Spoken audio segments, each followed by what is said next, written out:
Islam, Islam. Islamism.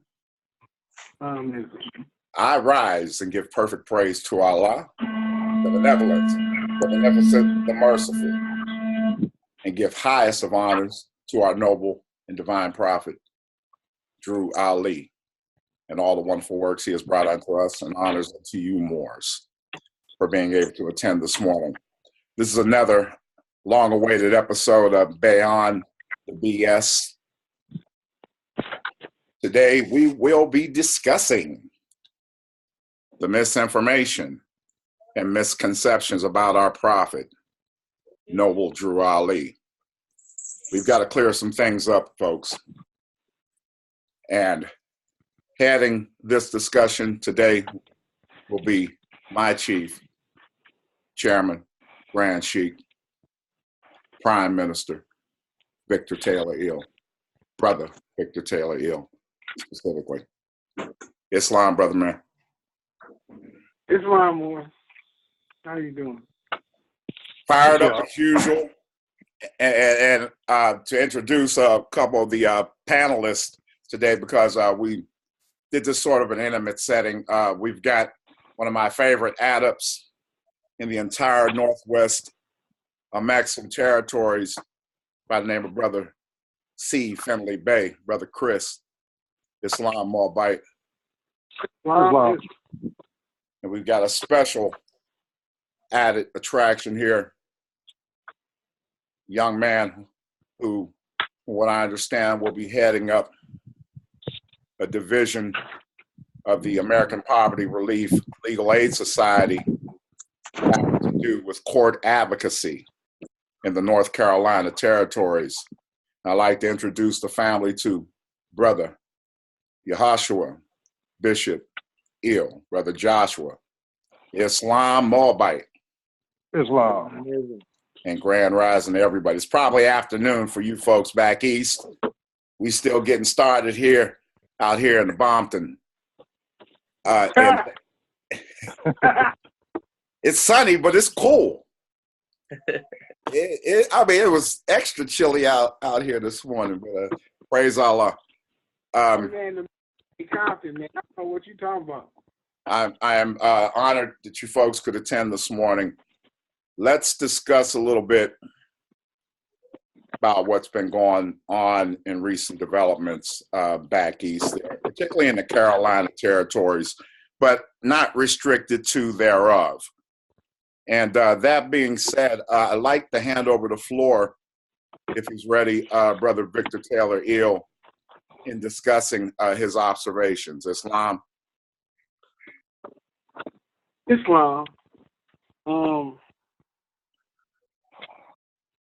My observations of the Moors here in North Carolina, I'll say they active. I will say that. I've met with the brother Nazir, who is the Grand Sheik here in Raleigh. I met with also Brother Pendergrass Eel, who's the Grand Sheik here in Durham. I met with Brother Rogers Bay, who works with the chairman. Double A. Yeah, Brother A. Rogers Bay. So, with these brothers, I can say that they're active. There was a grand ball that the Moors here threw for 2 years that was really attractive and festive and productive.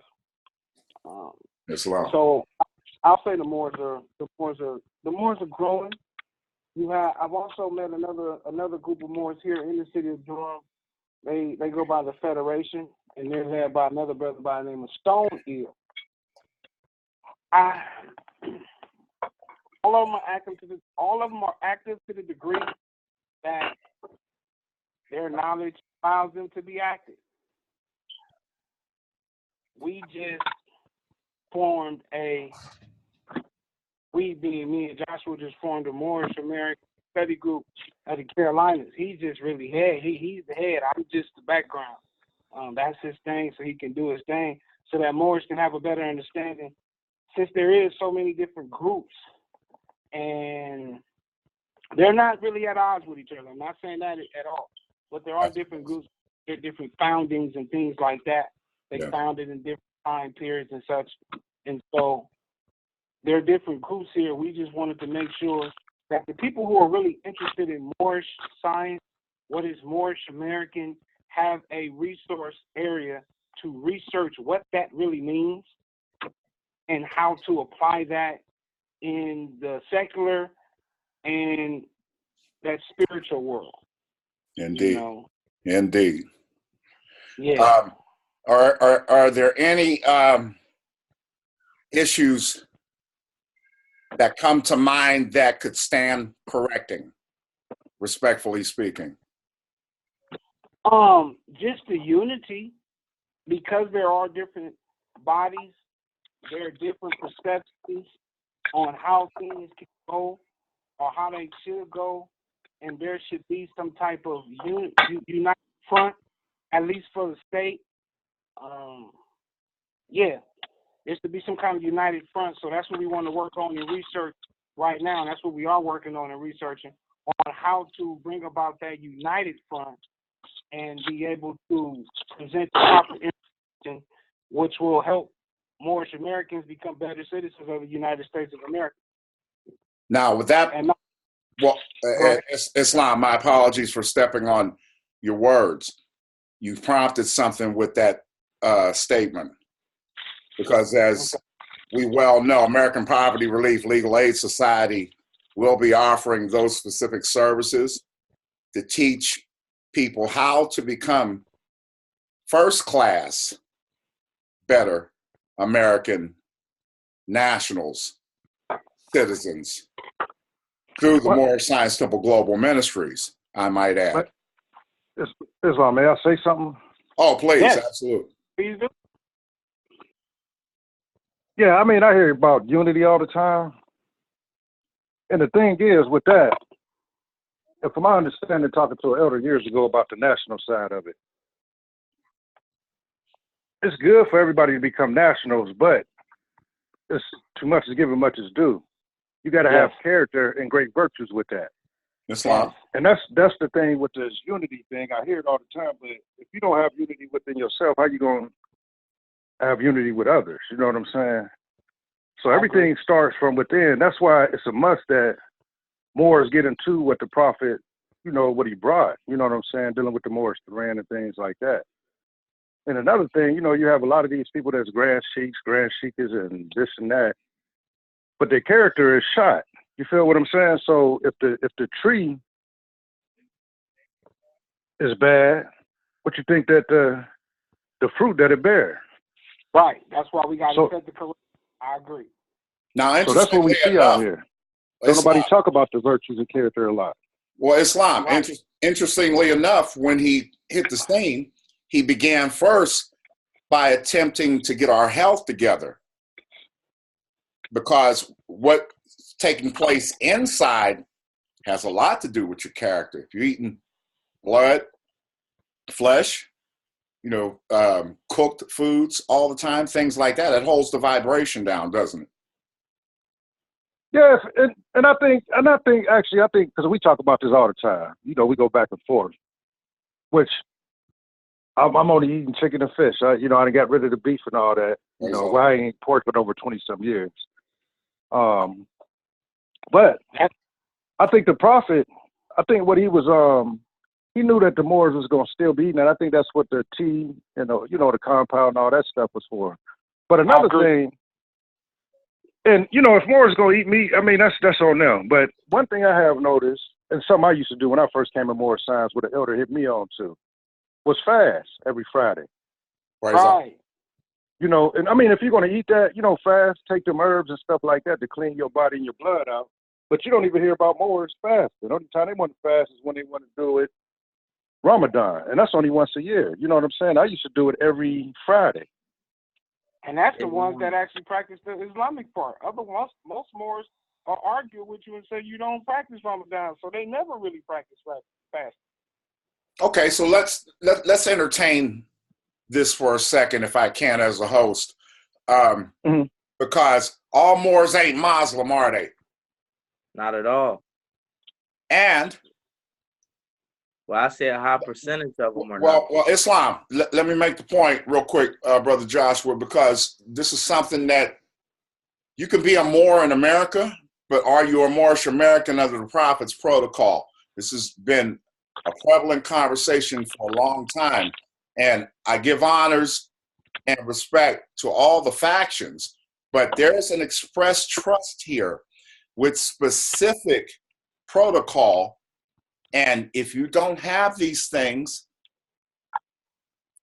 the Prophet made it very clear that this is the only salvation for the Negro problem. Soul And I'm foundation. paraphrasing the soul. There you go. Yeah, the sole solution for the Negro problem here in these territories. And I'm paraphrasing, so forgive me. But if you're not following the particular structure that he set up, you're out of bounds. And if you're not recognized by the government for which you live in and the nations of the earth, you are still a stateless and pirate if you're trying it individually. And I'll yield the floor from that point. Let's build on that for a moment. Well, you're correct.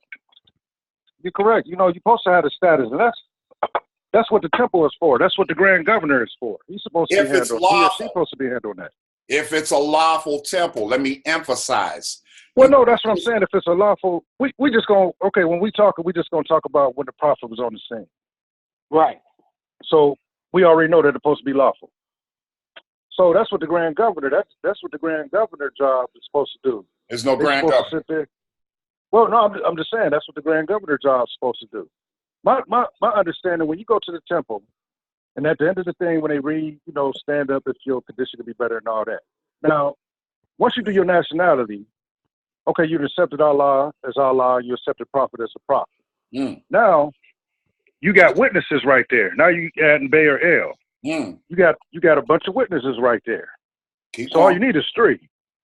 So what the temple was supposed to do, they were supposed to document that stuff, get their seals on there, and write, 3 witnesses right there. And that's how you correct your status. Now you take it to the county and you correct it. You know what I'm saying? All this stuff is simple. Well, the grand governor is supposed to be meeting with the mayor. The grand governor. The protocol itself regarding that has been adjusted.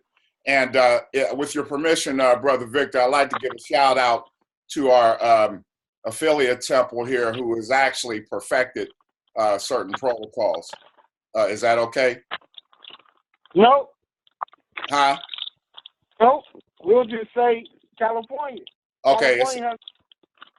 California, as the prophecy has said, California has perfected that process.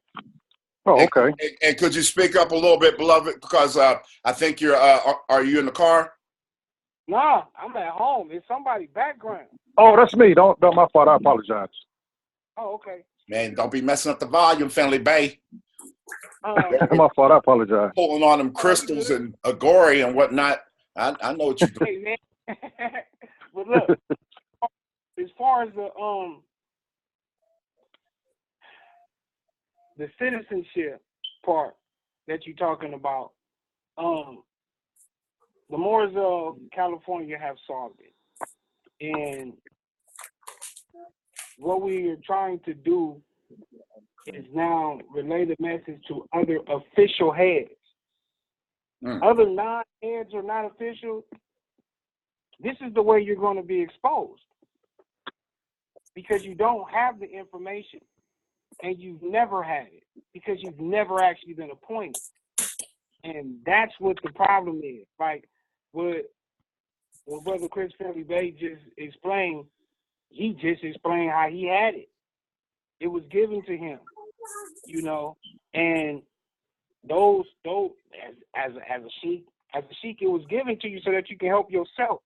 But these Moors are taking it and trying to commercialize it to help themselves, like really help themselves. And talking about like somebody like Jelani Bay, he want to charge you $2,500 or $5,000. So that's not uplifted. To do what? You got so many different Moors with different who have done that. To call any name would be like excluding the ones who we don't even know. Yeah, That's go why ahead and we get your get shopping list out on that one for real. and It's that's a, why it's a, like he said, always attack the program, not the person, for Islam. a reason. Because it's so many janky Moors out there. You may know Jelani, other Moors may know other Moors who know other Moors, and they like, hey, that's the same thing. So when you attack the issue, it covers everybody. But yeah, like, I mean, I don't know the brother. And if you know the brother, he did you dirty, you got that right. Call him out. Because all these brothers who are doing people dirty and not doing what the Prophet Noble Jew Ali told them to do with his trust, why they saying they're trustees, people always say, well, why don't Moors act? We do act. We come out and we explain to the people what is supposed to be. The true trustees do. They say, well, how do we know you true trustees? Check the records. Islam. But To emphasize Islam, to emphasize just briefly, this is not a bashing episode. It's I was being funny. That's okay. We're gonna correct that. It's a correction and solution episode for all Americans, not just Moorish Americans, because status is important. Being recognized by your government and the nations of the world is part of the fold that the Prophet reintroduced us to as the families of nations. We have a particular protocol here in the Khalifa. We had to perform certain acts back in 2016 to protect these territories from all the shenanigans. So as far as unity goes, the house has to be cleaned, audited. We got to take maybe a half a step back to move forward so that we can get this confederacy correct or whatever is going to develop here for the central government. Islam. The things you talking about now, me and the brother Nazir just got off the phone and talked about. Praise Allah. We keep asking everybody else to clean our backyard, even the government, but we ain't cleaning our own backyard. So if we don't clean our own backyard, why do we expect somebody else to? We don't. We expect but balanced information, which is the reason for this particular episode, to see if there's misconceptions and such out here that we actually need to clear up specifically. Such, for example, we had a discussion, my chief and myself, a few weeks ago regarding the new year. And there is a huge misconception on just that basic understanding, isn't there, Brother Victor? Yeah, a lot of Moors say that the Moorish New Year is on the 15th. Do anybody else heard of that? Yeah, I thought it was in September. I don't know though, but I mean, it's so much stuff. But go ahead.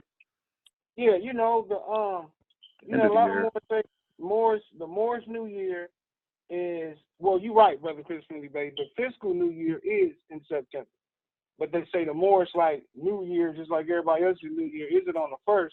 It's on the 15th. And why is that? Why is that, Brother Victor? Huh? Oh, I'm sorry.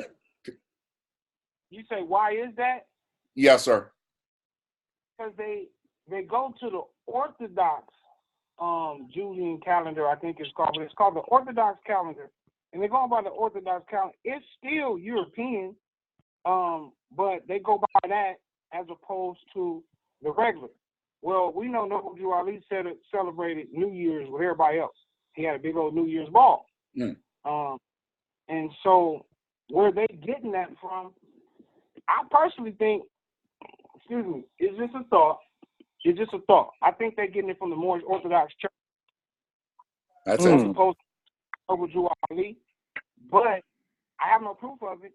I just, piece, as we do in our research, we try to figure out what happened with certain situations.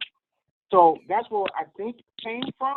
But we know Noble Drew Ali did the New Year's ball, and they say, well, one of their reasons is because 7 days after his birthday is supposed to be New Year's.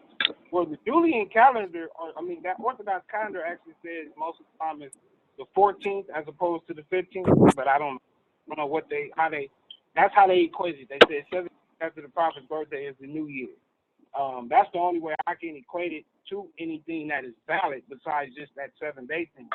But if you take January 1st and then you count 7 days, that January 8th, well, I can take that. And we do celebrate those 7 days in a special way for the initiated. Those who are not initiated, we decline to discuss about it. We're not here to show everybody what we do so it can be exploited by those people who trying to just make money.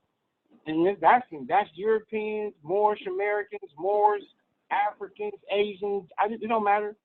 We don't have time for that. Everything that we do is sacred, but we have to put certain people as the trustees are supposed to. But a lot of the stuff Moors are just trying to get prestige, and that's really the problem. Well, let's build on that statement for a second on the prestige part, because you hit another key note there, and that is this individualism out here of the know-it-alls who, they've got, their pages, the internet gurus and such. And I give honor to those that are making effort to free themselves. That being said, this organization of the Moorish Science Temple of America is not to cause confusion or to overthrow the government from which we live, but to obey the laws hereby. My thoughts are, and correct me where I'm wrong, that the individualism is treated as piracy on the high seas. It is. And on land, it's considered terrorism. That's why they call more terrorists and other things.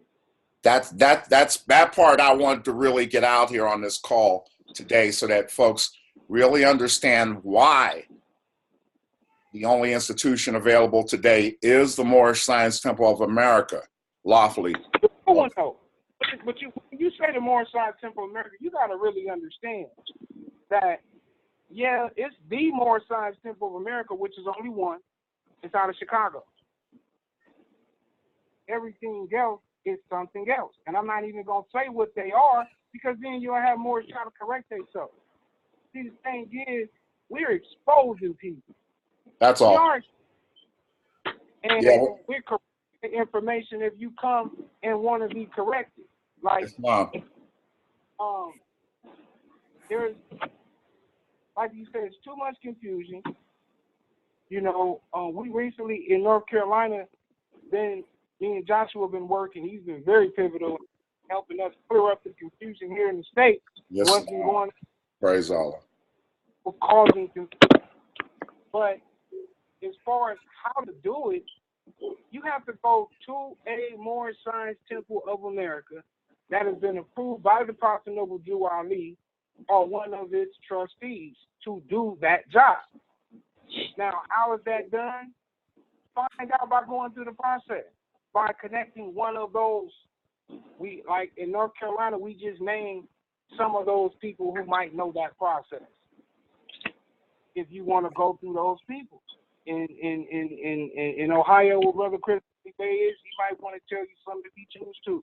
Where you at in California, we know other Moors if they contact you if they choose to. But to just say all these ones online, no. Because the problem is the people going to the temples, they cause problems. They just want to get cars to go out and say, I want to get a house, I want to get this, I want to get out of jail free, I want whatever. And I understand this point because we are under oppression. Period. We're not going to say that we're not still under oppression, people, knowing that we not, or we not, most of us don't know that we more. But there's a great oppression on our people. And the problem is that because of that oppression, there's a lot of people exploiting the name Moorish Science Temple of America. There's a lot of people exploiting what is called Moorish science, and they have no idea what Noble Jew Ali taught his trustees. And he only taught very few trustees. Oh, Victor, they don't even know that they're even trustees. We can't even. So my question, talk. Islam? Islam, Brother Joshua, you said something? My question would be is who appointed these grand sheiks and why didn't they go through the proper protocol? Because that means they're only misleading our people. Well, that's what ends up happening. I say So be careful. people, Your own brother will resell you back into slavery. I agree. The people appointed them. They have appointed themselves. They have conspired with other people to appoint each other to be able to get things done. I'm not saying it's all ill intent. Some of the majority of those temples that have been established prior to 1960, they lost the information during the 60s on how to go forward. They established themselves. I mean, they really established themselves. But after the 60s and this black thing came in, a lot of Moors didn't know how to deal with that, to be honest with you. Now, wasn't that around the time, I think around 69, when Dr. Karanga established his measure, Islam? I think it was all like 66. But yeah, Okay. in the 60s. So that whole civil rights movement threw Moors off because Moors were human rights, and they were actually civil rights first. But we understood constitutional rights because there's rights from the Constitution. And so Moors didn't really know how to fit in. And so they just got obscurely put to the back. And a lot of the elders just held on to property knowledge, so on and so forth. And Moors didn't come back into the forefront until like 1992 when Brother Rod Eel and other people, P. Davis Hill and Braswell Bay and D. Bailey Hill and others, the sisters who are very pivotal, Sister P. New Neal and the three sisters very And I truly want to hear more about the sisters and their prominent roles in moving this movement forward, because we don't hear enough about that. Man, and she gave me all the information I needed to set up the Moorish educational system that we need. She taught at a university. I can't recall what university. Who was this again? Because I was saying something and I missed that. One of the sisters, like you were saying, one of the sisters who had education. I can't recall her name. I can get it. Maybe D O'Neill Bay. That's one of them. It's P. New Neal, D. O'Neill Bay, and it was another one. But these sisters really helped. They were the ones who held all the documents that of the Bailey Hill family, right? And P. Davis Hill got access to him when he was Supreme Grand Sheik, and that's a whole nother story. But yeah, it's a lot of confusion because during that fall of the Grand Council back around 1996, when Rael got put out of the council, or he probably stepped down. If you ask him, I'm not gonna say. I don't know. But he was no longer. I would say he was no longer a part of the council. That was a California move, and he had all the information out in California, headed to the board with field. That was so we give honor to the elders. And Islam, your phone's coming across just a little muffly. I'm losing you just a little bit, or you're fading out. Just to give you a heads up. Okay. So yeah, I mean, but as far as the confusion, it's really because Moors have not been educated, and they don't come from real lines of succession of the prophet. They can't trace themselves. If your Grand Sheik can't trace himself back to the Prophet of Drew Ali by his teachers, like who taught him, not because he read R.V. Bay, got it from R.V. Bay. I'm not R.V. Bay. R.V. Bay is a good educational institution. It's not for you to go take it and file it and do all the stuff that you should try to do with it. But like I say, it's for good educational purposes. It's a school. And it's good for that. But Prophet Noble Drew Ali set up something for the official remedy of our people. And I do know that a lot of people say the temples can't perform the service. Yeah, they haven't been performing the service because they just stopped, to be honest. The elders died off. So now we have the information. and we willing to help the people who want to do right, like Brother Chris Finley Bay said. Do you have the character? It's not that you have the money; it's that you have the character. Indeed. Because you can have the money all day long, and you can be all kind of things that we don't even want to name because we don't want to invoke them. Mm. And so that's the thing. That's the key point. The spiritual side. The spiritual side controls that secular side of what's going on in the world. Spirit But is man. have them real spiritual adepts like Brother Chris Finley Bay to teach that spiritual side. Not a lot of them. There's a few, but the one reason why we want him on the phone because he's one of the best at it that we can vouch for, and that's the point. It's a lot of people saying that they are somebody that they not. They have not been trained. They have not been educated in the schools in which they say they come from. They just bought a book and said, yeah.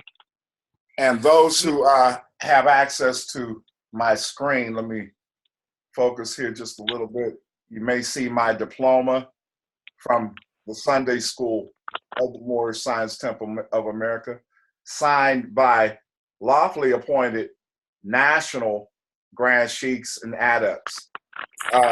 So the episode that you're witnessing today from Beyon the BS, let me emphasize that is clearly being hosted by national Grand Sheiks. My chief is a well-recognized national. Brother Finley Bay has a long-standing history as a nationally recognized Sheik, Grand Sheik, Adept, just, J of all T's, Brother Joshua. Yeah, I have. Well, just to emphasize your role, newly coming into this particular administration, but not new to the movement, are you, brother? Islam, not at all. I did have a question that I was very concerned Please, about. by all means, you got And the floor. it troubles my spirit. A lot of people don't want to talk about. I want to know why wasn't the sister Corin Gaines protected? I watched the video a couple days ago. The sister was very on her deen, but she had no protection whatsoever. So we let a beautiful sister and her children basically get through to the wolves, and nobody brings this situation up. May I say something? Oh, please, absolutely. You got the floor. First of all, that sister wasn't a part of no temple. I think she got that off a line or something like that. RV Bay. Yeah. That's what this whole conversation is about. Being linked up to a temple. Because you get, I'm gonna say this.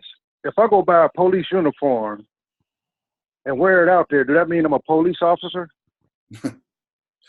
You could be a Moor. I'm not being funny. You could be what you want to be.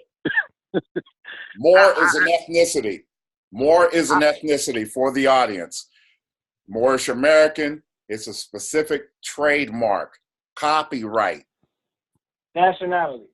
Yes, yeah. Specific body. I was just making a point. Yes, sir. And I mean, I feel bad about the sister. You know what I'm saying? And there's a lot of sisters and brothers out there that get this information off the line. I done got tricked a couple years ago, dealing with somebody with some tags and all that. That's when I was into it. Oh, we're going to help you if you get in trouble with the police and all that. Once I got in trouble and all that, call them. Oh, we'll tell them to call us and all this. I never had no help. I had to help my own self. So that's how that situation, bro. To be very clear, though, and all due respect to RV Bay and anyone out there putting forth effort, but to emphasize, if it's not the institution that the Prophet clearly has an ancient, lawfully established body politic that is recognized, it just has to be built up on. You're a pirate. Period. Islam. I understand what the brother's saying. And the way the sister got the information and she used it was because it was misguided. No, her status wasn't right. It's not that, loved one. Look. No, it was misguided, Mo. Was it? It was misguided. Okay, well, I stand corrected. You tell me what your observation was on that, please. I want him to finish, though. What was you going to say? It was misguidance because how many other brothers and sisters we're going to allow to get in a situation when they could be in good standing and status corrected? It's the faults of these so-called grand sheiks that allow so much information to get infiltrated throughout this cyber system and out our states. North Carolina is going through it right now, where you have these brothers that think they're Superman and they can do this, that, and the third. And just like example, Taylor L knows about one of the brothers. And we won't mention any names. We don't want to, right. Start it up, but we do want to clear up the generality of it. Islam. Well, Dre Bay. Excuse me. I understand you saying don't mention names, but if the news people put it out there, why you can't mention names? If the Europeans put it out there, it's not that we can't. That's not this particular type of party. Oh, okay. We've gone in before, haven't we, Brother Victor, on specifics? Today is really just a focus on solution. How do we correct these things? We know there's all kinds of symptoms out here, family, and episodes, and folks that receive the information bad. But I got to tell you something. If we're not taking responsibility for ourselves, we got the age of information all at our fingertips, and ain't nobody picking up the dictionary, Googling nothing, reading the things for themselves so that they can get their own individual understanding. You still got to administer your own estate, homies. Right. And that's my point. Okay. Information is not knowledge. When I worked at the library, I learned that. Information isn't knowledge. And a lot of people think that it is. I got this new information. But as a 5%, but have you knowledged it yet? That means when they knowledge 120, that means they can recite 120. And so these people haven't knowledged more science. They just have more science information. They're morally informed of what their nationality is. And they go to other people who are not morally informed of what their nationality is, and they inform them, and they charge a fee for the information. Hey, that's their preference. Whatever. Because you don't know it, if they put it in the book and sold it to you, it'd be the same thing. They just charge you for a personal appearance. Hey, I'm gonna be honest, man, because I realized that if I sold you the book, you wouldn't read it. But talking to me, you'll be willing to get the information. And so I'm not, like I said, I'm not here to talk about these different people, what they're doing about as far as it's corrupt. They selling false information. And the simple solution to it is stop just looking for the fast fix. Islam. Period. It's not the fast fix. These people did not take your stuff fast. And we've been in this for 400 years. And some people, a couple thousand, depending on what science you're dealing with. And so, in order to at least gain a balance in civilization, there's certain things that have to be done. And you running around like a nigga fresh out of slavery with a gun is not a situation. At all. Around like a nigga fresh out of slavery saying, I know politics and law. You don't. And that's what's going the jailhouse lawyers, the jailhouse politicians, the jailhouse social workers, and not to say that some of them aren't better than a lot of these lawyers.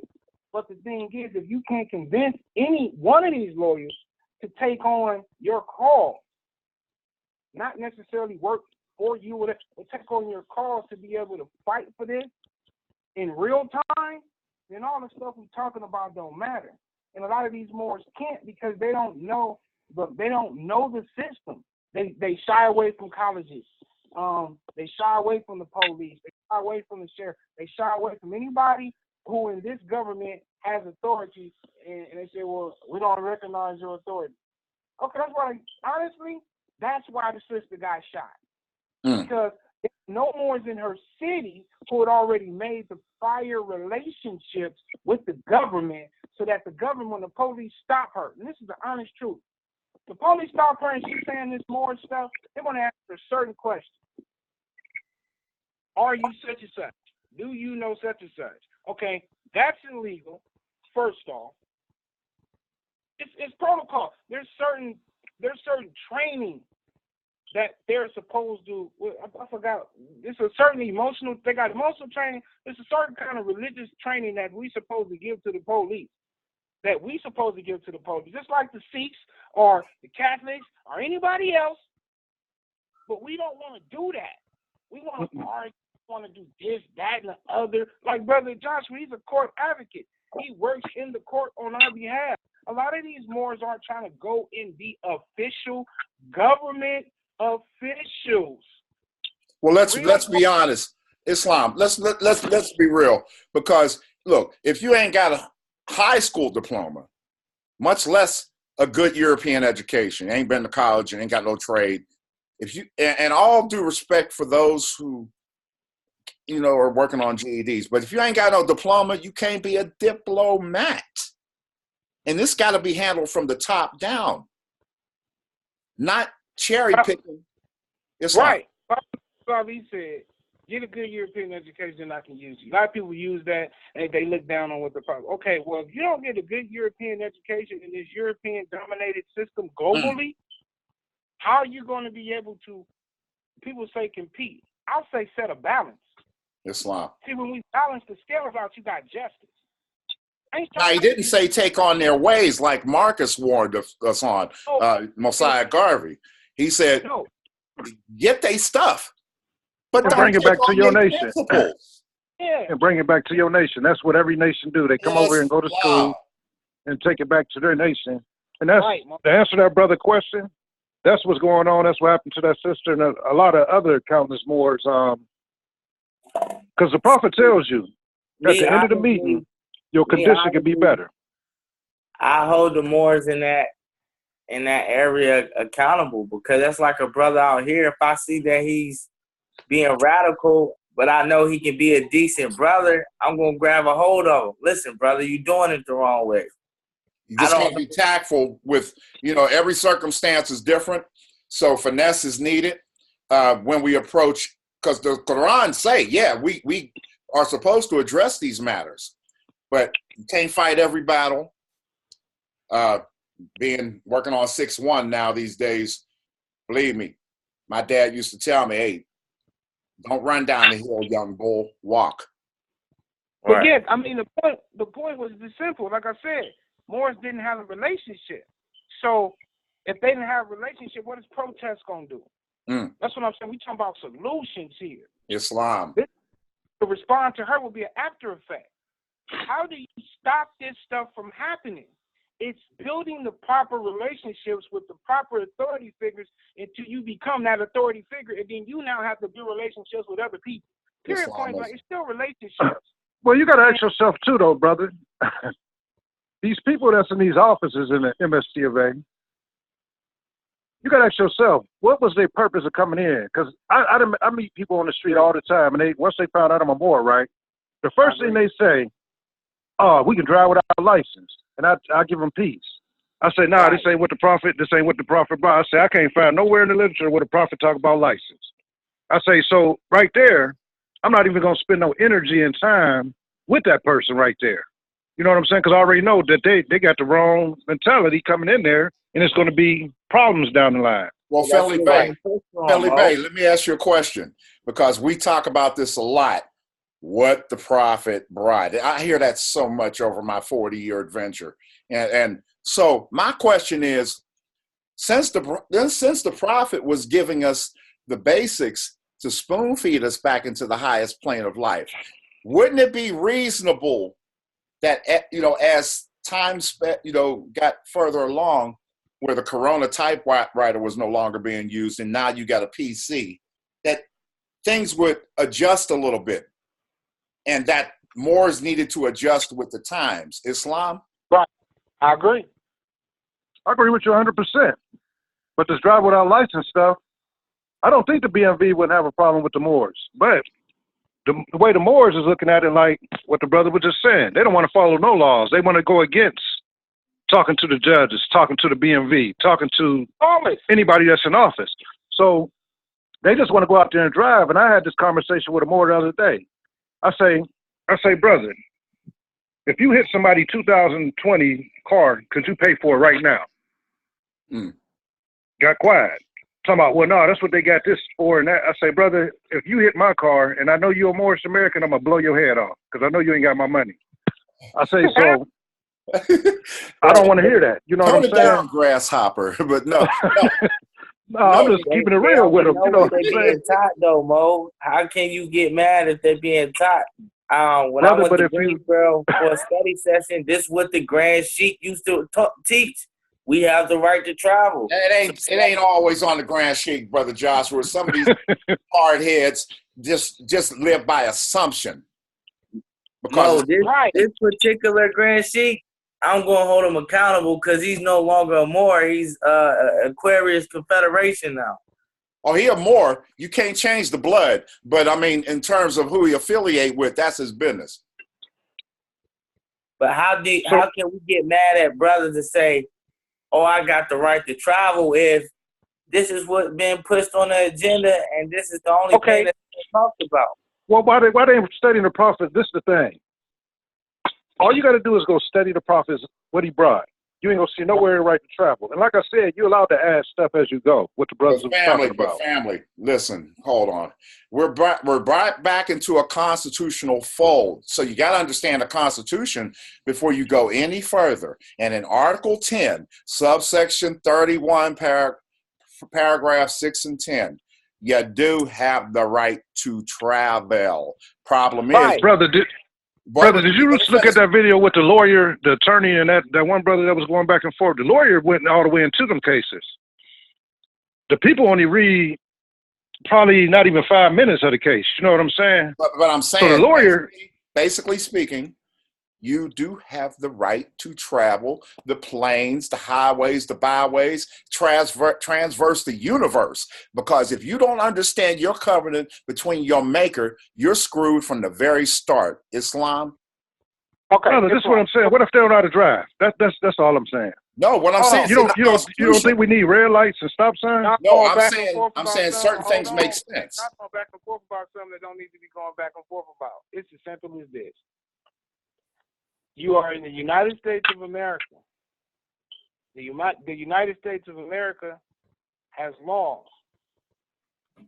By the time you come into the Moorish Temple of America, unless you're born into the Moorish Temple of America, you are under contracts. Just because you come into the Moorish Temple of America does not mean that you have voided out all of them contracts. So not come into the Moorish Temple of America and then say, I have all of these rights when you're under contract and you don't have them rights because you have waived them. We can help you get from under the oppression and ease it or eliminate it if possible, depending on the contract that you under. But the thing is, just telling somebody the Constitution gives everybody the right to travel. So let me explain something to you. You have the right to travel. So when we first got out of slavery, and I know people say, why would you go back this far? Because you got to understand, when we first had the right to travel and we was let off the plantation, we didn't know where the hell to go. Islam. We wanted to became vagrants because we didn't have a homeland to go back home to, nor did we have a home state, home county, or home base to go to either. So Islam. we roamed around. And that's the problem with what Moors are doing now. They're vagrants. So what happens is They set up a police patrol to catch these vagrants moving on the railroad tracks. What was it? The transportation system. That was the main transportation system then. So they would walk along the railroad tracks and would catch these vagrants and put them in work camps. There's nothing that's changed. Why? Because these vagrants were emancipated people who did not proclaim their nationality, who they were. They didn't know who they were, so how could they? So I understand what Joshua's point is. But the thing is now, What are you doing to educate yourself? So yes, I found this brother who said he's a Grand Sheik. Okay, did you look him up? That's what I'm talking about. Take responsibility. The information that he gave you, did you look it up? Right. Did you research it? And did you see how it's being used in present application? Like, we in the age of apps, right? So why don't people see how is it used presently in application? Like Joshua said, when he came to me, he was like, man, I'm using this stuff, but I see a brother come through the courtroom using this stuff and he get hemmed up. I don't want to go through this. Now, and it's loud.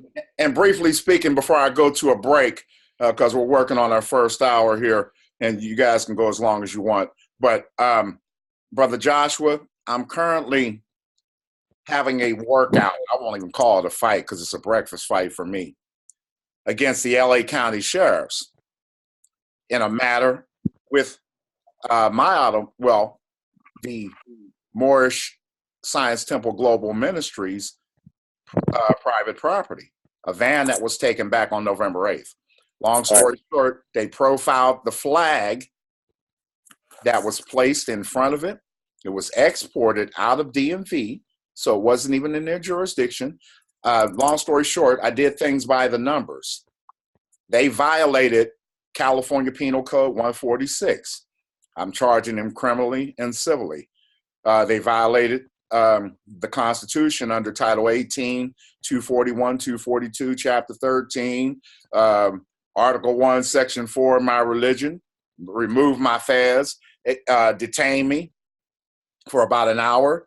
All these things are quite winnable. And long story short, I didn't have to get shot over it. And I was all in their face. I was extremely arrogant, over the top arrogant. And they did it right in front of the global ministries. Now I'm trying. Go ahead. I'm sorry. That's the thing, Mo. On that,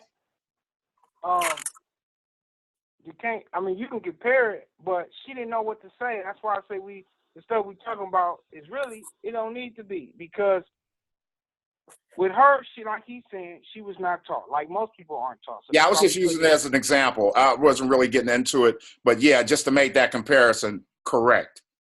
You're right. Yeah, like she wasn't taught. I understand what you're saying, and a lot of our brothers and sisters not taught correctly when their status not corrected or part of the temple. For example, I got pulled over the other day. The officer said I was speeding. Really, the officer profiled, but it wasn't a bad profile. It was a good profile because he wanted to help with a conversation. The officer ran my name. And he told me, "You're Joshua Bishop. You have came a long way. Congratulations." And he shook my hand and Praise sent me. Allah. And with that being said, if you know you did something wrong and you went over the speed limit and your status is not corrected, you need to apply the rules and regulations to yourself and fall in line. You getting radical is not going to help the situation. Most situations with a lot of moles that don't have a status correction, they get radical. Oh, I had it right. You don't have no jurisdiction. You didn't even correct yourself yet. You're still property. What are you talking about? You're just digging a deeper hole for yourself. When you can just say, "Officer, I know I went over the speed limit. You know, it won't happen the next time."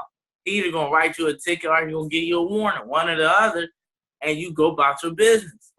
Yeah, Morris is supposed to be upright and law-abiding at all times, period. That being said, I want to take a little music break, just a little pause for the cause, and then we can pick back up and conclude. And, while the break is occurring, if you got any questions or input, that's relevant to the conversation, please, take the floor. Meantime, I want to share a little bit with you from Babylon's Whore off the album here, as we're exposing certain things from Beyond the BS.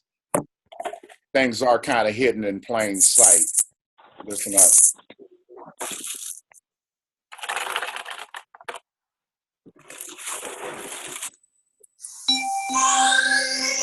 Let's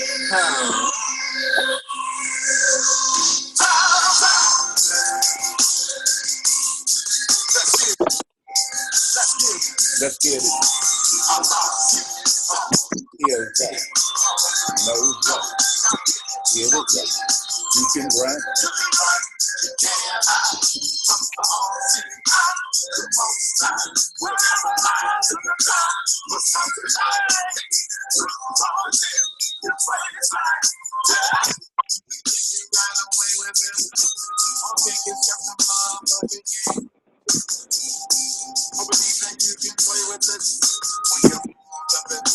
Don't even trip.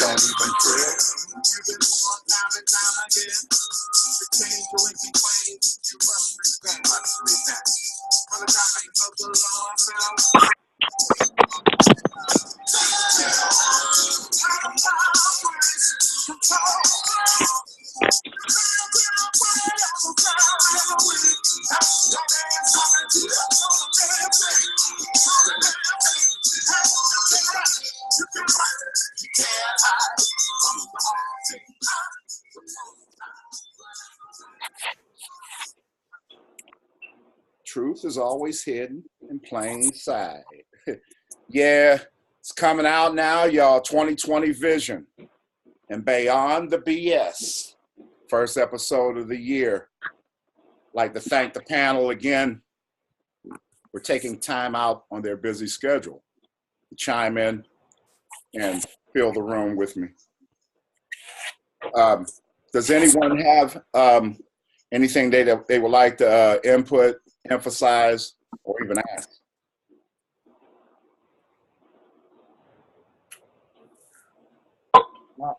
I want to get at this. Taylor L knows it's a couple times the travelers they bring the question up. They say the Prophet Noble Drew Ali was a part of the Masonic Lodge, but it still haven't been showing or proving yet. Brother Victor? I'll say this. He was Masonically affiliated. And I'm going to use the restroom. Excuse me. Yeah, he was Masonically affiliated in the United States of America. Say that he was in any specific lodge, I can't say until somebody brings, like you said, records. He's a part of this lodge. Now, going back, Masonry is a conglomerate of many different religious theologies and philosophies. So, a lot of the things that Moors do, yeah, can be considered. It was something that was taught. It was something that Moors taught the Europeans to civilize them so that we can conduct business and commerce. So we know that they have a lot of things that we use because it was useful, especially for the time in which we taught them. But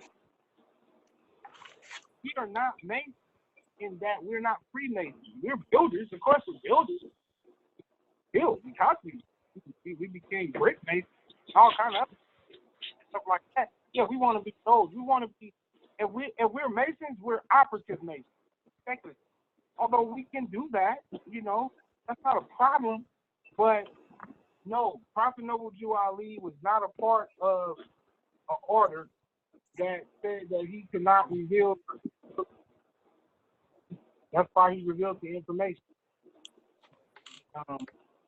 If they can prove that, that's fine. But most of them just say, "Oh, well, this is similar, and excuse me, this order or this sign order like we." So they're using the same thing, and he got the feds. Oh, the feds count the feds, man. The feds Morocco, and before that, it was the head judge that was used by many different tribes throughout Africa, but most commonly by the Babylonian rulership. So, and the head judge of a master trader. To be honest with you, what they call master builder. Because in order to build, you got to be able to get the resources. Like when you talk about King Solomon, talk about in the Masonic Lodge, talk about building a temple. In order to build a temple, he had to get resources from all over Asia. That's why, they had all the wives and stuff because he was making. That's a whole story. So, yeah, the masonry part, there's a big connection, of course, but Moors are not Masons. Don't need Mason lodges get their authority from Grand Temple. Well, we're temple, they're lodges. We can set up lodges. That lodges are Sunday school. We have those on Sunday. You understand that? That's not a for us, but for those who go through those about Europeans, we don't argue that. That's fine, because you are currently being oppressed by Europeans. Your genes have been manipulated by Europeans, and to give you a certain humanity that everybody else has, then if you have to go through that school to bring you to the level of humanity and mindset that you need, that's fine. For us, for Constantinople through Ali gave us something that we don't have to. If we do, that's up to you, but you can't bring that into the Moorish Temple of America and say, oh, well, or what? You're sitting here, sit down, shut up, and don't say nothing about what you was over there, because it has no. Now, tell you first, so educate over there. We're losing you, Brother Victor. Oh, I said because you were over there, you should be able to excel very fast over here. But I mean, you still got to start. You still got to start at the basics. So yeah, I mean, as far as masonry, we have no problem with them. They're my brothers and sisters, the Prince Hall Masons and the Europeans. They have their school, we have ours. But just because we have similar things don't mean that we come from y'all, when actually they come from us. And in saying that, like a lot of people say Moor means black, and the European named us Moor this. No, Moor goes back prior to the Medu Neter of Egypt, but we'll just start there. And it means love. So it doesn't go back to the Greek. Mm-hmm. It goes back to us on the Nile Valley, at least to where we want to take it for now. My Sherry. It goes back. And we need to understand, me and Brother Boothil, known as Brother Cosmo, did a book on the etymology of the word Moor. I just did the introduction. He did the research, that I used to give the class on that. We used to give a Medu Neter class in the temple in Los Angeles. But we put out a book. He put out the book, and I did, like I said, did the introduction or forward or something. And it explains the history of the word Moor. And so more people need to look that up, because when you look up the word Moor, then you get a better understanding of what we're talking about. Yeah, a lot of black revolutionaries is not revolutionaries. Like one of the elders say, revolutionary, liberation entertainers, romantic revolutionaries. And so a lot of these are romantic revolutionaries. They're using the revolution to romance these sisters to get them out they goodies, and Islam. Islam. Well, real quick question while you're on Kemet. I hate to skim past this part, but in clearing up the misconception about a Mexim, tell them what you know about the hieroglyphic. Oh yeah, there is a Medu. There is a demonstration of the word of Mahum. It's in the language and it has a meaning. And so these people who want to argue about where we get this stuff from, you can do what you want to. You don't have to. See, the thing is, a lot of people want us to conform to what the Europeans haven't confirmed it yet. We don't give a damn what the Europeans confirm. Islam. Something that has to be proclaimed. And we're not discrediting Europeans because they do what they do. A lot of them are good and a lot of them are bad, just like anybody else and anybody else of humanity. That's we right. are all species, different species of humanity. But a Mexim is a real word. That's the modern form of it, like Moor is the modern form of the ancient word. But yeah, it is older than people think, and it is a real word. It's a real name given to the land by us, just like the word Africa. You have a lot of Afrocentrics say, well, I'm African, I'm black, because I'm from Africa, and I'm a black African. All of these names were made up by the Europeans. Ifriqiya is the origin of the word Africa. It's not the Medu, it's Ifriqiya, which is an Arabic word. That word is where you get Africa from. Ifriqiya is a tribal word, the name of a tribe of Moors. So you name the whole continent after a tribal Moors and make the people who are known as Moors not even know who they are and say they African. See, this is stupidity. And because we don't want to do our research and we follow behind these stupid people who don't do any research. Like this, I'm going to show you. Recently, I went to South Carolina, I went to Charleston. And it's hidden me. I went down there because it hit me prior to, first it was for family reasons, but every time I go somewhere, I make it a business trip. That's right. So, it hit me that in the civil rights movement was only started because they wanted equal treatment. They never got it. And it was on the premise of separate but equal. That was the premise of which all of the civil rights arguments and stuff was based off of. Well, ours is different. Ours is based on citizenship. We don't want to be considered second-class citizens. We want to be considered first-class citizens. And this first-class citizenship is established in a certain way for Moorish Americans, which was put in place by the Prophet Noble Jew Ali. That's what we want, and that's all we gonna settle for. Some of us Moors have went to the government in that position. Others haven't, and they're causing a lot of confusion for us Moors. And people say, "Moors come out," like I said. But me and Hill Bay have done what? Did I think it could be the fifth interview? I think I did 2. Yeah, this is our 5th. Yeah, praise Allah. So we do things. You have other brothers who are putting the stuff out who are legitimate. And so Moors are trying to correct the issue for those who are not a part. But the society is correct. We good. That's We're right. just trying to help those people who are considered, vagrants. Undesirables as Noble Jew Ali. They're undesirables. You would undesire a person who has no skills, has no value self, okay? No trade, no anything. They have no aspiration and no motivation to do anything for themselves or their children. All they want to do is get drunk, have sex, and rob people for the resources that they have acquired legally. Now, where did they get this from? Where did they learn this pattern of routine? Oh, they drunk slave masters who got drunk, raped the women, and robbed the slaves of all of their labor. Oh, it's taught. It's ingrained in them. But the Prophet Noble Jew Ali, like he said, we have something here that can teach us how to get that out of us. Or even though it's in our genes. But people have to be willing to be taught. Sit down, shut up. I say that because that was what my teacher always told me in Moorish science. Sit down, shut up. I give him his name, Brother Morley Neal. Sit down, shut up. Yeah. Know what you talking about before you start talking. Don't just ramble off what your feeling is, what your emotion is, what your feelings don't matter. Straight out. There's the truth and there's a divine truth. Don't regurgitate your thoughts to me that you have not researched and thought out properly. Man. Because I'm not thinking. I want to go back to one thing real quick, Victor.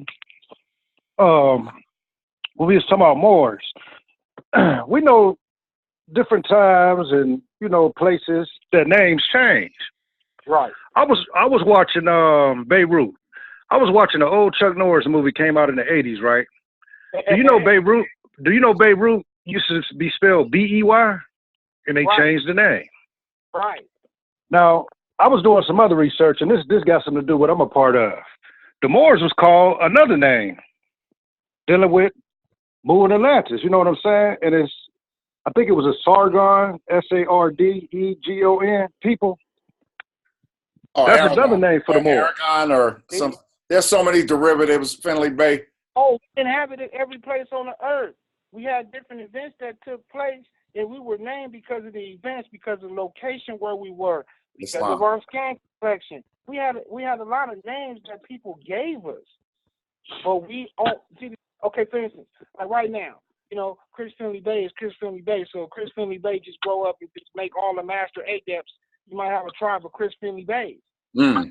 So in the future, it's the nation of Chris Finley Bay.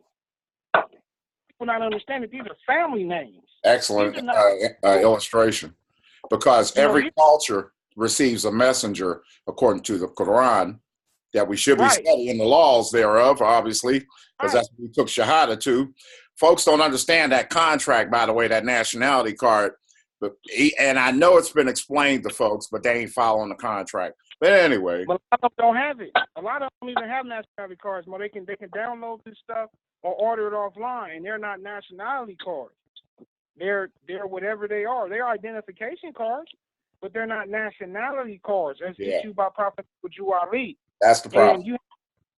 And one of the things is when we sit down with Taj and explain a few things when he came down to Temple 101. Mm-hmm. And then they changed their structure. So we get in minors, but they still won't come online because they got their agenda. And their agenda is educating the Moors until the Moors become united. Well, they're very and they have some things on their site dealing with astrology that can help people understand emotional intelligence. Mm-hmm. So and that helps with character. But the thing is that the confusion with Moors, honestly, is that they will not read. See, that's the American people. I mean, that's people in general. But the reason why the Quran says Iqra, the first instruction to Prophet Muhammad was Iqra, to read, recite, proclaim. Islam. So when you read, you know how to recite, and then you can proclaim. In Timbuktu, we had a teaching technique called read, write, recite, retain, recall. And so we don't know how to say the things that need to be said because we don't read people who have already said them.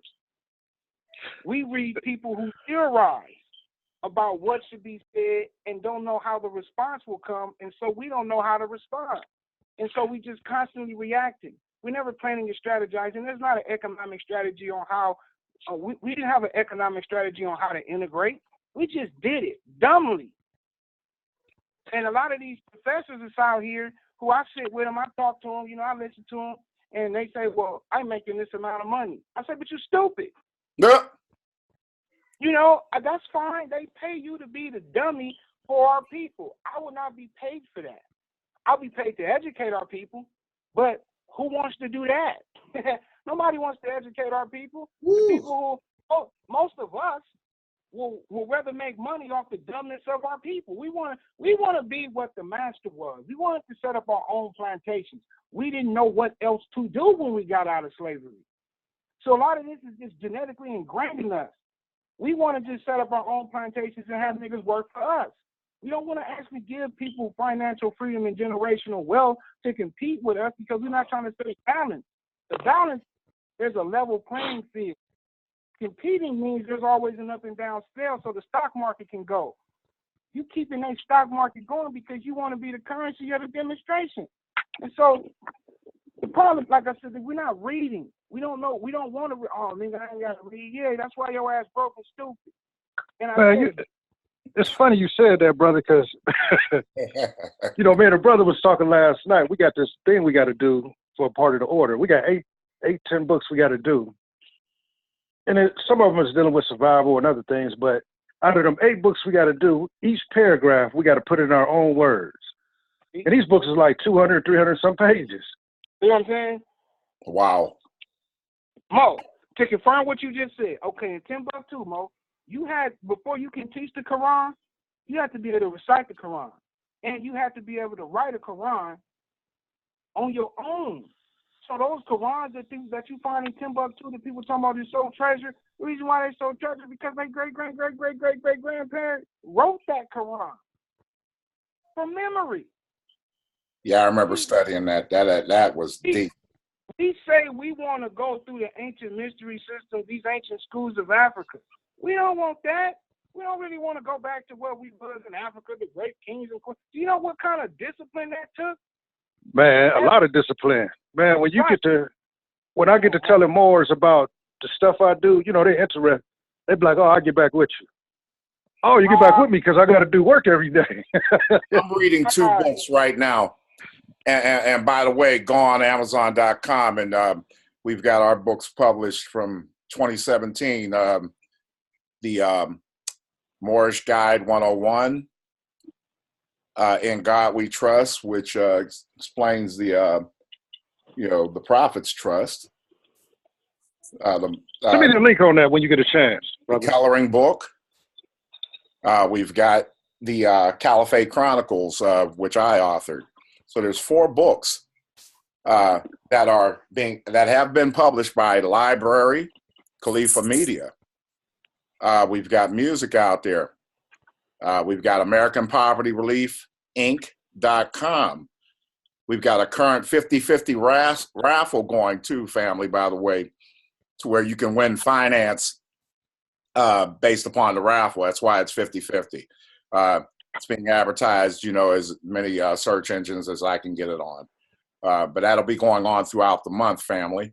So get in to win. And you'll be supporting Kiki Shepard's sickle cell anemia drive. And this is through, again, American Poverty Relief Inc., which is our 501c3 nonprofit, public charitable or public benefit charitable organization, Islam. I got some on that the sickle cell and all that. To cure that, dealing with some herbs and stuff. Well, we need all the help we can get because disease is an imbalance. A lot of it based upon the crap that we got on the inside. So going back to the Prophet with the oil, tea, and compound, he was known as a healer before he was known as. My thing is, he gave us a foundation. We were supposed to be making other herbs or for other sickness and stuff like that. So the Prophet laid the foundation down. We were supposed to build upon it, add other things to these things. So for anybody to say that the Prophet didn't bring this or bring that, shut up, for the record, because he didn't have time to bring it all. Oh, Mo, real quick.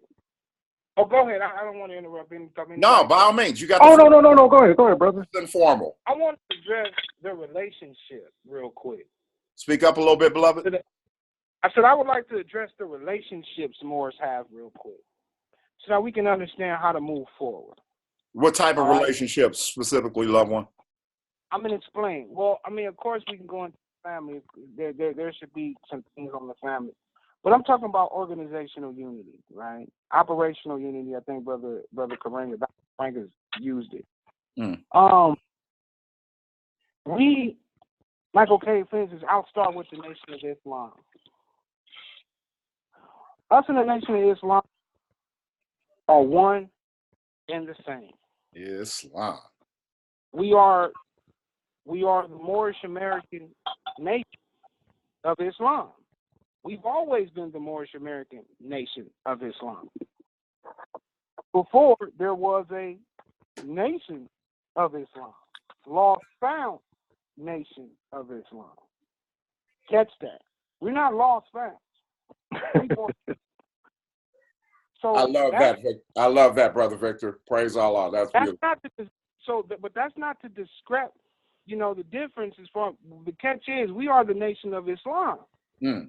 And so he is our messenger. Just like our prophet is their prophet.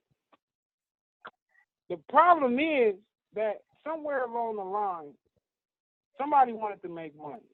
And I understand it. We ain't going to point no fingers. So Paul took the place of being the prophet. Elijah was his disciple. And they moved the movement forward when Moors was acting stupid and didn't know what to do. So we give them honors, but there's a role that they must play. When they met a certain level of success, there was another need that needed to be addressed. And so the Black Panthers came into the scene. They are a political party of our nation. A political party of our nation. You have those who have come out of the Hebrew Israelite school, which started out as Moorish Zionist Temple, Moorish Jews. Again, our nation. They went off and started their own schools. We give them honors. But that's our school. What school? Our Sunday school. See, when we understand how to unite our people, under the agenda of Prophet Noble Jew Ali, the uniting of the Moorish Science Temple of America. Then there can be no confusion about the organization and how we work to one cause. We all should be celebrating Kwanzaa. That's really, that's our 7 days. We got 14 days. You got the high holy days, which is the 1st through the 7th. That's us. I mean the first days, them first 7 days. We celebrate that, but then you got the African Americans who don't know no better yet. They learn it. They got Kwanzaa. This is how we clear up these misconceptions. They got Kwanzaa. You let them have Kwanzaa, and you it's not a problem. But you can't mix Kwanzaa and Christianity. It's not the same. You can't mix Kwanzaa and Christmas. It's not the same. I was taught by Dr. Karanga. I don't want to hear all this other stuff. Oh, we can do what we want to do with it. No, you can't. The man had an idea behind it when he made it up. Use the idea behind it or don't use it, because you cause the confusion. Everything had a role in our development in being free people here in America.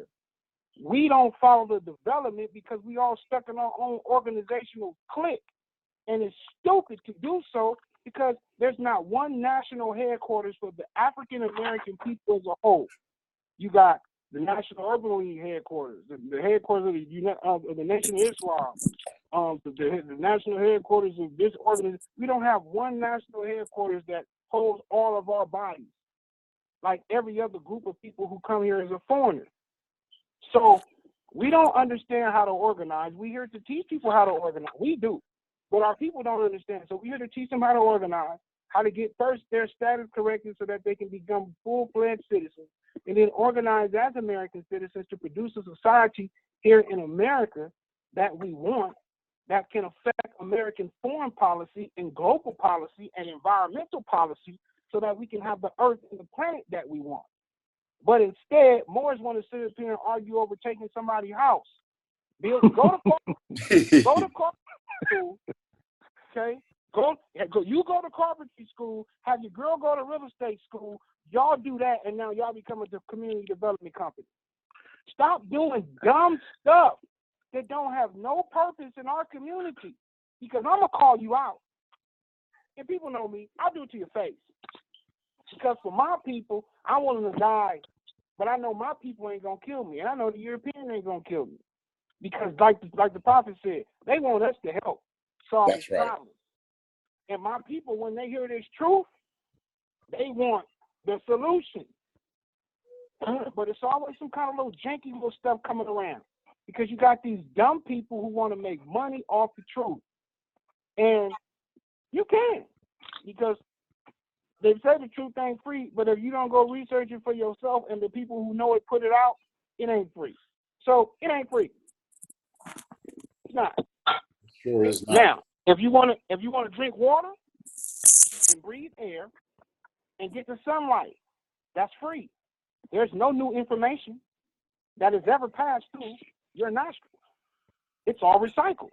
So you can get the same information if you just learn how to breathe properly, get the proper sunlight, get the proper water. It's not reserved to any one particular person. It's not like that's what the Muslims explain. There is no more of this super profit demonstration. You all master yourself. Breathe properly, get you some water and some sunlight. Period. But these are like I say, we don't understand how to organize ourselves. We don't understand how to get our organs straight. I'm learning my health part. So we don't organize ourselves as people into a full-fledged body. I like what you just said. Getting our organs straight. Right. That's what the brother was saying. In our own body, getting our own house straight. That's what you Ali was doing when he gave us the oil tin compound. He was getting our body clean. Take these lessons and save yourself. Set the household in order. That true spirit of our ancestors will come in. So, okay, you say this prayer, right? Oh, we bind our hearts and minds back to ancient forefathers of divine creed, but now your body is pure and vibrating and resonating on the proper frequency. What are you actually doing? You actually calling them in. You may not have to do the voodoo rituals that the people do in because you already perfected a certain method for us. Thank you for saying that. Because See, Go the ahead. thing is, Mo, we eat those things that you say you offer to the gods. We practice those traditions that you say the gods practice. So when we speak, we invoke them into us automatically. We don't have to go through no funny rituals because we lost the real science through slavery. And I'm not saying the rituals ain't valid because they are. They'll affect your life real quick. But what I'm saying is it's a way for us in America, and that's why America dominates, because they know that, because they know we use it. It's a way for us to be able to access that power, because we are that mix of European, Asian, African, and South American. We are the super race of the globe. Got the most ancient blood on the. We got the ancient blood on the most ancient blood on the planet. Wasn't that And we got Yakub? the newest though. Wasn't That's that the Yakub illustration? Yeah, but Mo, think about this, Mo. We got the oldest blood. The Mo hit it on the dot. But we also have the newest. And Oh yeah, we every- run the spectrum, indeed. Right, and every strand in between. So if people want to talk about a master race, it has always been us, and it will continue to be us. But if we, as a master race, don't bring up the whole real race of humanity, because that's our race, humanity. That's the only race.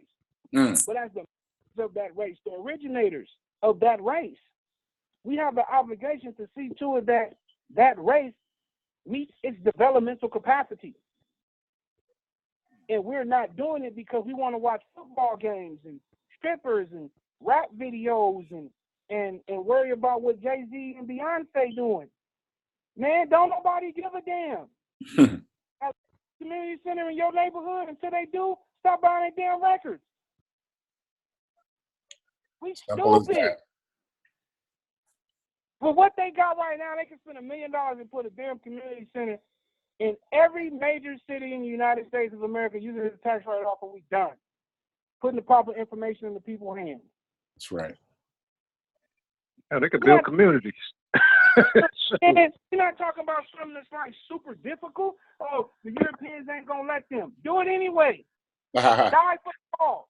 I don't even think people use that now, and I tell people, it ain't the Europeans don't care what you do. As long as they're making money out of it, they don't care. Right. The Europeans ain't trying to, I can understand what they was doing back then and all that. Europeans look at it now, it's a money thing. Right, if we getting some of it, you can build whatever you want to build in these cities. Right. And what do Ali say? He said, we can help them. He said, they helping us. The only way they gonna make it out of this alive is through us. Wow, I'm glad you finished my thought. I was just ready to say that, Brother Victor. They're trying to survive. Yeah, they're trying to survive. It's niggas is causing the problem. Straight up. Yeah. But the problem of what Charlie said, there is no niggas. But you got Tupac, and then you got this other little dude, Kendrick Lamar from Compton. I'm from Compton. Compton, not Bompton, Compton. So Compton was a very cultural spot. I'm a Compton immigrant. Right. And so my mama was born in Compton. My grandma, so anyway, the thing is, Mo, Compton and Central and Watts was a very, very prominent African American community. Indeed. But dominated. Okay? And so people know about the Moors, but everybody wanted to suppress it because Moors dominated. And it was more like a tyrannical domination. And it's unfair. And that's how Moors been doing it, because we know so much, we dominate the African American community and we don't produce nothing, no. Brother, I can't let you get too far past that thought because this might help close out today's meeting. We're working on the second hour, and I want you to touch on something real quick because you hit it.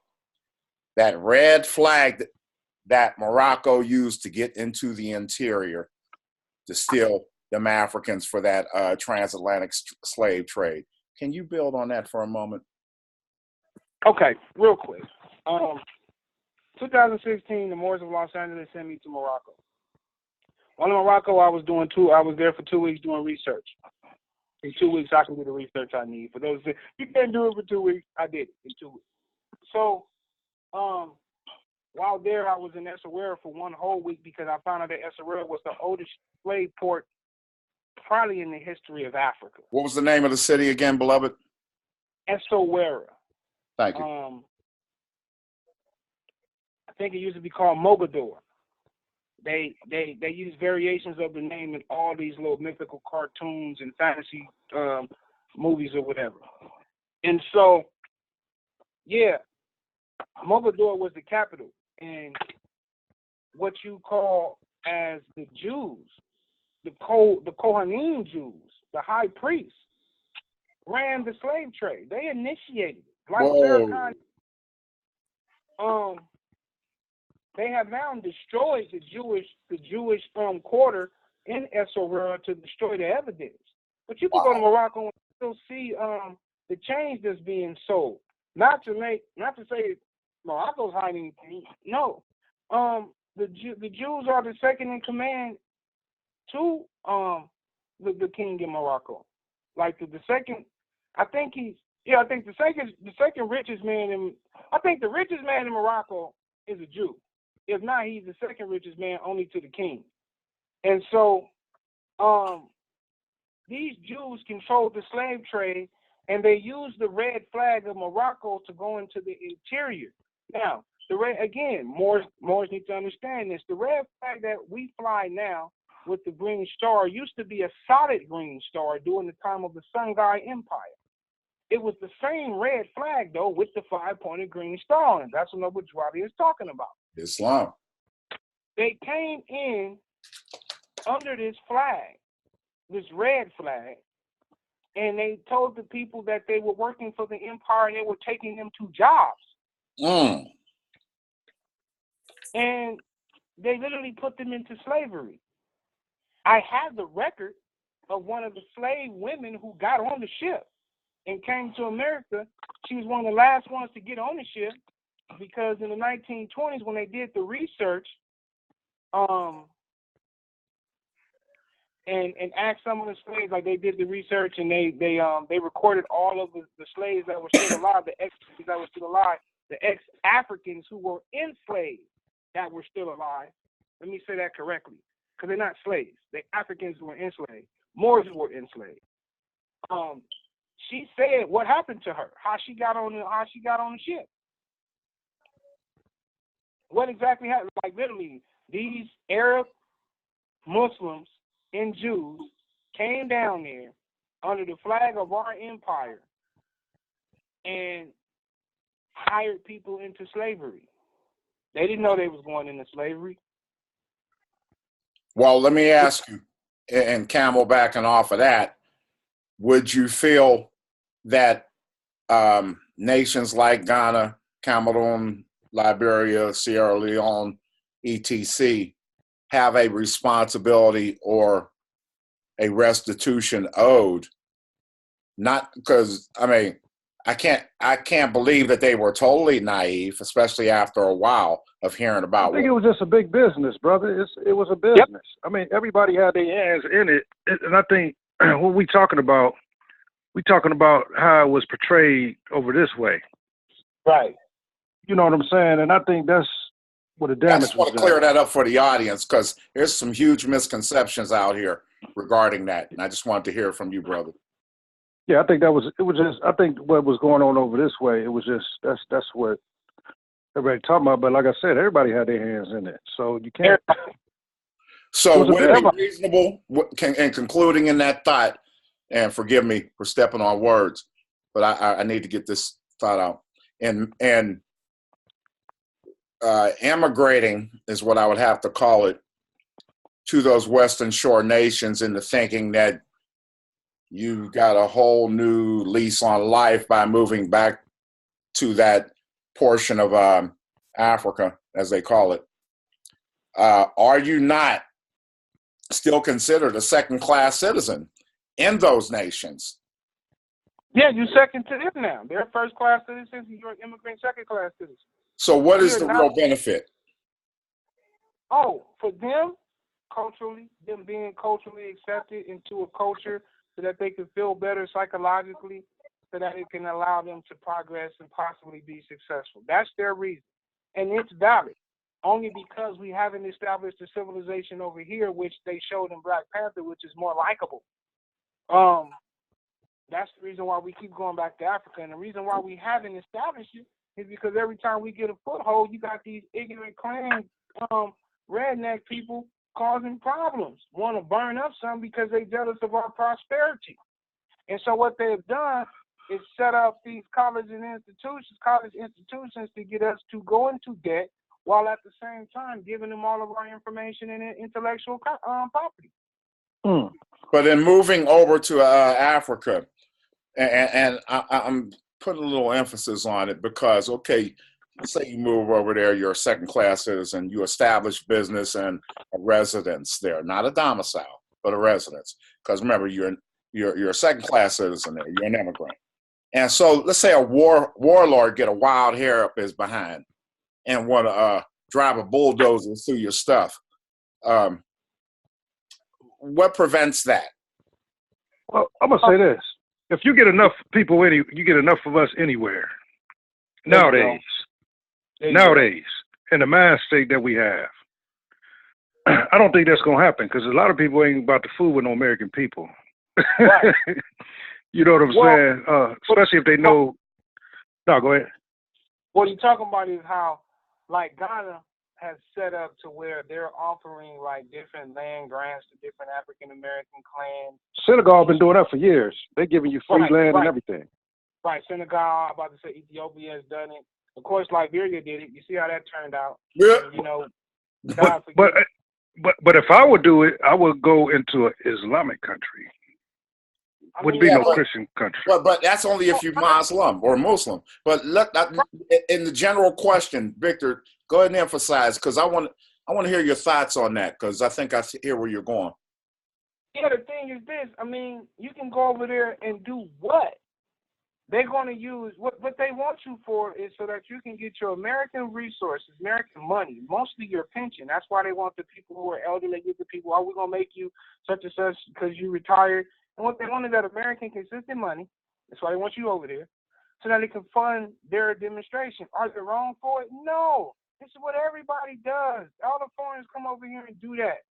The problem is that that's not necessarily your home.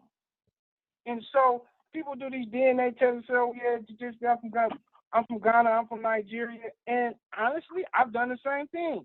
But I also have family history, like verbally, orally, that has been told me where we from, like, through the history, through the generations.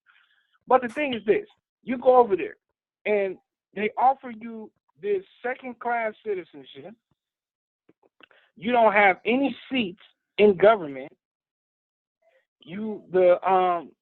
The African Union. We don't have any seats in the African Union as a diasporic nation. And the people who they offering the seats are inadequate to sit there. So, yeah, to say we going back to Africa to what? A lot of them same chiefs are the same bloodlines who became chiefs because they killed off your family when you was chiefs. And so now you're going back over there talking about Man, these things have to be talked about, because I don't want. This is what I try to share with folks. I get a lot of pushback on that particular measure because I say what I say in that regard. But you can't be naive. Well, I think what it is, because I remember Charlotte Will talking about that years ago. We was talking about getting justice. He was like, well, you'll never get justice with the UN. He said you have to put an African thing together. You know what I'm saying? To get justice. And another thing, when people go over there, they go over there blindly without writing up something. You know what I'm saying? Well, or asking questions. Well, can I be a part of? Am I be a part of figure in the government? People don't ask these questions. The only thing they ask is, can I get some land? And they don't ask the important questions. You know what I'm saying? Buy land. Because if I'm coming over here, I'm trying to, bring a nation over here, and can we be a part of this? Be a part of that? You know what I'm saying? What type of minimal rights will we have if we get this land? Just say I'm on a gold mine. This is my land. Because if it's not, I'm going through the same thing over there in America. You feel what I'm saying? So I can stay my butt over here. You know what I'm saying? Right So now, it's running through there, running shotgun in policy. I mean, they're making more policy than any African American could ever get a foothold over there on. Trust and believe. Right. That's my point. So I mean, you know, now, I mean, if we would have done that years ago as a nation, I think we could have set up. I think we could have set up some stuff Right. and been on our way. You feel what I'm saying? And I don't think no country or nobody, we wouldn't have to worry about nobody because they're gonna say, well, we ain't bothering them Americans. We already know what they own. You know what I'm saying? So as long as we doing what we doing, you know, we don't bother y'all don't bother us. You know, everything is cool. But again, people don't ask the right questions. So I'm gonna give you what you asked for. So if you didn't ask for that in the beginning, and you're gonna sign off on this, if you didn't ask for that in the beginning, don't come asking for it down the line. Right. And with that being said, and I don't mean to cut you off or anything of that nature with your thought. Oh no, do your thing. Basically, we're going to wrap it up. We're about 10 minutes out from the second hour, and there'll be plenty more to speak on. But I think, you know, without becoming redundant or repetitive, we covered some key points in this particular episode that were quite important and need to be brought forward to get minds stimulated. And to asking the right questions, doing the proper research, getting this information for themselves and becoming what they know. Because that's all you got in this world. Not what Beyon, Brother Hill Bay, as I am, has to, you know, I'm not your guru. We can rap. Supposed to be your own guru. You know what I'm saying? Your own prophet, your own savior. Yeah, that's all we do, man. We learn. We go sit at these feet of certain people that's leaders, and they supposed to teach you how to be a leader. But if they teach you to stay in the school, they teach you to be a slave. Your whole life. Caveat emptor, because you take on a guru, guide, leader, you better do a little background check. Yeah. Don't be just signing on anybody because there's a karma attached to all that. They may not care, but see you coming into the game as, you know, a mentee or initiate or what have you. Hey, you don't want to jack up your travel plans. Nah, I see that a lot, brother. On other things. Brother Josh, are you still with us?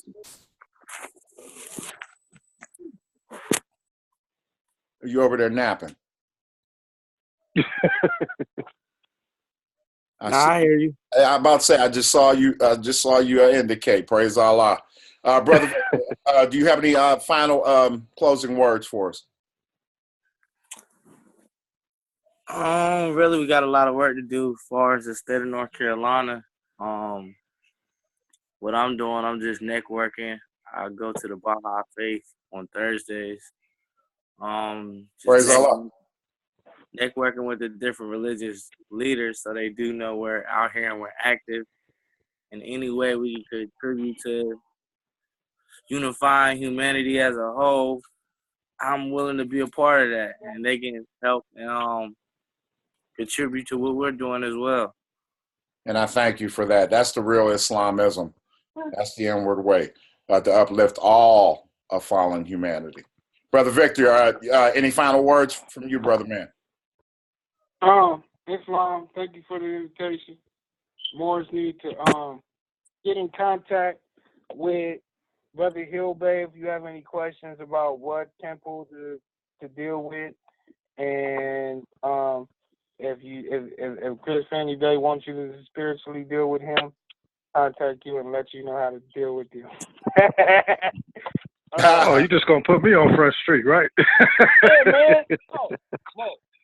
And I know there's more out there. There's some beautiful sisters out there that we really need to connect with. We need our sisters. We need our sisters. We need our sisters. Man. Oh yeah, we need sisters. We come from sisters. If we don't have sisters, we don't produce ourselves again. Anyway, brother Chris Finley Bay, yes, I put you out there because you are a spiritual leader that Moors need to hear from.